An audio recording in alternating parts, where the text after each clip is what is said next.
सभी प्यारे मसीह भाई बहनों को जय मसीह की। एक बार फिर से परमेश्वर के सामर्थी वचन से हम बात करेंगे। आज के दिन परमेश्वर के कलाम में चलेंगे। पिछले दिनों हमने तमाम टॉपिक पर बात करी, परंतु आज एक विशेष और गंभीर टॉपिक पर अपन जो है डिस्कशन करेंगे। और गंभीर टॉपिक जो है वो बिब्लिकल है, और हम सब बिब्लिकल टॉपिक को समझने की कोशिश करेंगे कि एक्ट्स चैप्टर 16 वर्स नंबर 25 में ऐसा भेद जो छिपा हुआ है उसे हम समझेंगे। तो सबसे पहले आप सब जानते हैं कि पौलुस और सिलास ये दो व्यक्ति एक जगह पर जा रहे थे और उन्होंने बहुत सारे डीमंस को कास्ट आउट किया, लेकिन एक जगह कुछ ऐसी घटना हुई जिसके कारण पौलुस और सिलास को बंदी गृह में डाल दिया गया। और उसके बाद पौलुस और सिलास पर समस्या आई, लेकिन उन्होंने उस समस्या उस तकलीफ में भी रात के आधे समय जब पूरा अंधेरा था, सभी लोग सो रहे थे, कैदी सो रहे थे, कुछ लोग जग रहे थे, लेकिन वो लोग हिम्मत नहीं हारे। मैं कहना चाहता हूँ पौलुस एक यहूदी बैकग्राउंड से था, जो पॉल था वो एक जूइश बैकग्राउंड से था। सिलास जिसे हम साइलस करके भी जानते हैं, वो भी एक जूइश बैकग्राउंड का व्यक्ति था, और वो प्रभु यीशु मसीह का शागिद बना, वो प्रभु यीशु मसीह का चेला बना। और पौलुस और सिलास दोनों मिलकर परमेश्वर की खिदमत कर रहे थे भिन्न भिन्न जगहों पर, नगरों में। लेकिन एक दिन वो पकड़ लिए जाते हैं वहाँ की गवर्नमेंट के द्वारा, जैसा कि आज भी पकड़ने का चलन चल रहा है, विरोध करने का चलन चल रहा है। ठीक उसी समय उस ज़माने में भी प्रभु यीशु से नफरत करने वाले लोग मौजूद थे। जैसा आज भी लोग हमारे प्रभु उद्धारकर्ता यीशु को देखना पसंद नहीं करते, उसका नाम सुनना पसंद नहीं करते, क्योंकि उनके हिसाब से वो जो कर रहे हैं वो सर्वश्रेष्ठ है। चाहे वो जेंडर चेंज करें, चाहे वो समलैंगिक और अवैध संबंधों में रहें, क्योंकि उन्हें पाप में जीवन व्यतीत करना काफ़ी ही अच्छा लगता है। लेकिन जब जब प्रभु के दास और प्रभु के लोग आए, उन्होंने पाप पर उल्लंघना दी है, और यही बात संसार को भाती नहीं है। तो आइए हम टॉपिक पे चलते हैं दोस्तों, और जानेंगे एक्ट्स चैप्टर 16 वर्स नंबर 25 16 के 25 में देखेंगे। प्रेरितों के काम 16 अध्याय 25 पद। आधी रात के लगभग पौलुस और सिलास प्रार्थना करते हुए परमेश्वर के भजन गा रहे थे, और कैदी उनकी सुन रहे थे। वो लोग कैद में थे, उनको कुछ सूझा नहीं, उनको कुछ भाया नहीं। उन्होंने कहा कि क्या किया जाए इस मुसीबत की घड़ी में। तो उन्होंने परमेश्वर के गीत उस जगह पर भी खुशी के मारे, आनंद के मारे, क्योंकि वचन क्या था, जब तुम खुश हो तो प्रभु के गीत गाओ, जब तुम दुखी हो तो प्रार्थना करो। और मेरे प्रियो, मैं बताना चाहता हूँ कि वो लोग खुशी के मारे कि प्रभु के नाम के लिए वो कैद में तो गए। आज जैसा कि आज बहुत सारे पासबान भी कैद में गए, जमानत हुई, बाहर आए, लेकिन वो आनंद शायद उनके जीवन में देखने को नहीं मिला होगा जो आनंद यहाँ बाइबल इस तरह में बता रही है कि पौलुस और सिलास बड़े आनंदित थे कि उन्हें यीशु मसीह के नाम के लिए कैद में डाला तो गया। तो उन्होंने भजन गाना चालू किया, और भजन कैदी लोग सुन रहे थे। और 26 पद में लिखा है, इतने में एक भूकंप आया।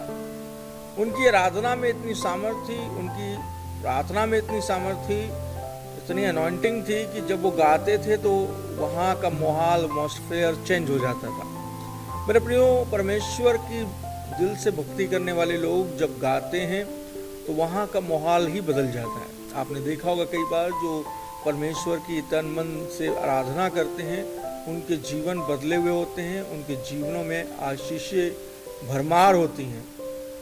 वहीं दूसरी तरफ मेरे प्रिय भाई बहन, 26 पद में लिखा है, इतने में बड़ा भूकंप आया और यहाँ तक कि बंदी गृह की नींव हिल गई।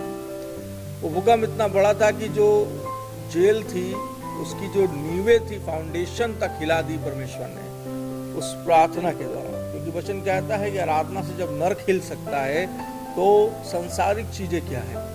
मेरे प्रियो, वहाँ पे भूकंप आ गया उनकी आराधना के द्वारा, और चमत्कारिक तौर से लिखा सबके बंधन लिखा है। केवल पौलुस और सिलास की हथकड़ियां और काठे नहीं खुली, सबकी काठे, सबकी जंजीरें, सबके बंधन जो थे वो उस समय खुल गए। ऐसा चमत्कार हुआ। परमेश्वर ने अपने दासों के द्वारा उनके जीवनों में भी एक बेदारी लाई, क्योंकि आप आशीष को कैद नहीं कर सकते, आप अनॉइंटिंग को कैद करके नहीं रख सकते। मेरे भाई मेरी बहन, यहाँ पर पौलुस और सिलास दूसरों के लिए एक एनॉइंटिंग थी, एक आशीष थी मेरे भाई। वहीं पर जब उसने देखा, बंदी गृह के जो सरदार थे, जो दरोगा था, उसने देखा कि सब द्वार अपने आप खुल गए, सभी फाटक अपने आप ऑटोमेटिकली खुल गए और बंधन भी खुल गए, सब आज़ाद हो गए। अब तो उसने सोचा कि सब कैदी भाग गए होंगे, तो लिखा दरोगा जाग उठा और बंदी गृह के द्वार खुले देखकर समझा, उसने गलत समझा और अपने आप को मार डालना चाहा। उसने अपने आप को मारना चाहा कि मेरी इतनी बड़ी बदनामी होगी, मेरे परिवार की बदनामी होगी, इसलिए वो अपने आप को ख़त्म कर देना चाहता था। और 28 पद में लिखा है, परंतु पौलुस ने ऊंचे शब्द से पुकार कर कहा, अपने आप को हानि न पहुंचा, क्योंकि हम सब यही हैं।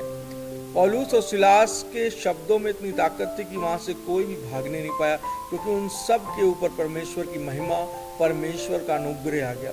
हालांकि ऐसा कभी हो नहीं सकता, अगर किसी के भी बंधन खुल जाए और वो व्यक्ति के सामने कोई दरवाज़ा है और वो ऑटोमेटिक खुल जाए, तो कौन कैदी होगा जो वहाँ से निकलना नहीं चाहेगा। लेकिन ऐसा नहीं हुआ, परमेश्वर की महिमा वहाँ पर थी, परमेश्वर की सामर्थ को लोगों ने चख लिया था, परमेश्वर की सामर्थ को, चमत्कार को, वंडर्स को लोगों ने देख लिया था और उनकी हिम्मत नहीं हुई कि प्रभु के दास को छोड़कर वो भागे।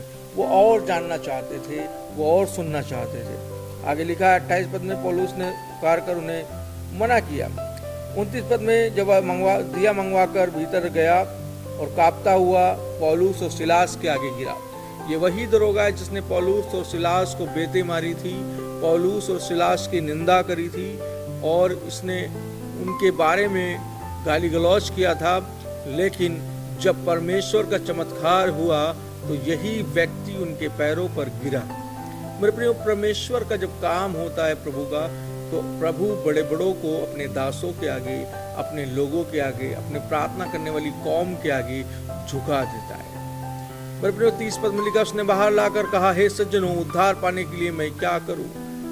अब दरोगा का जो हृदय था वो मन परिवर्तित हो चुका था, उसका हृदय बदल चुका था। उसने जान लिया था कि ये वाकई सज्जन लोग हैं, ये वाकई धर्मी लोग हैं, और उसने कहा कि मैं उद्धार पाने के लिए करूं क्या? क्योंकि बुद्धिमान था वो, उसने दुनिया देखी थी। उसने कहा जरूर इनके द्वारा ही उद्धार मिलेगा, इतना बड़ा काम हुआ है, मैं भी इन्हें कैद नहीं कर सका, यानी कि जरूर परमेश्वर इनके साथ है। और 31 पद में लिखा है, उन्होंने कहा, प्रभु यीशु मसीह के नाम पर विश्वास कर तो तू और तेरा घराना उद्धार पाएगा। मेरे प्रियो, बताना चाहता हूँ कि बाद में उस दरोगा ने उनके पैरों को धोया उसी रात, उसी घड़ी उसने विश्वास भी किया।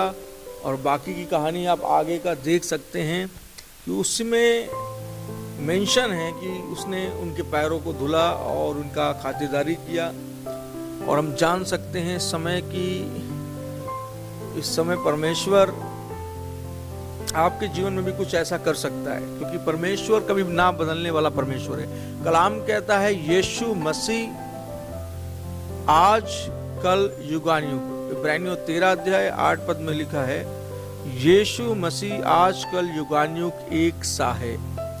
और प्रायनियम मलाकी में लिखा है, यहोवा बदलता नहीं है। मेरे प्रियो, ये दोनों रेफरेंसेस हमें बताते हैं कि परमेश्वर का स्वभाव कल जो पौलुस के साथ था आज भी हमारे साथ है। लेकिन हमारी कहीं ना कहीं भक्तियों में, हमारी कहीं ना कहीं प्रार्थना में, हमारी कहीं ना कहीं चीज़ों में कमियां रह गई। सो मेरे प्रियो, मैं बताना चाहता हूं कि यदि आप आधी रात के जीवन में, आधी रात के समय में गुजर रहे हैं, परेशानियों में गुजर रहे हैं, तकलीफों में गुजर रहे हैं, आप सब बातों को, चिंताओं को छोड़कर सिर्फ परमेश्वर की आराधना करें। मेरे प्रियो, बाइबल के अंदर 2 ऐसे वाक्य और ऐसे मिलते हैं जिन्हें हम देख सकते हैं कि जब यहोशू ने आराधना करके 7 चक्कर लगाए, यरीहो की दीवार नींव पर से गिर गई। और यहाँ पर भी फाउंडेशन को हिला देने वाली ही बात आई है कि जब वो गीत गा रहे थे तो फाउंडेशन तक हिल गई, यानी कि गिरी नहीं, टूटी नहीं, वरन सबके बंधन खुल गए। परमेश्वर चमत्कारिक तौर से काम करने वाला परमेश्वर है। वो आपके जीवन में निश्चय काम करेगा, निश्चय चमत्कार करेगा, क्योंकि वो महान और जीवित परमेश्वर है। प्रभु आप सबको आशीष दे, बरकत दे। यदि आप चैनल में नए हैं, सब्सक्राइब कर लें, लाइक कर लें और दूसरों तक भी परमेश्वर के वचन को शेयर करें। जय मसीह की, प्रेज़ द लॉर्ड।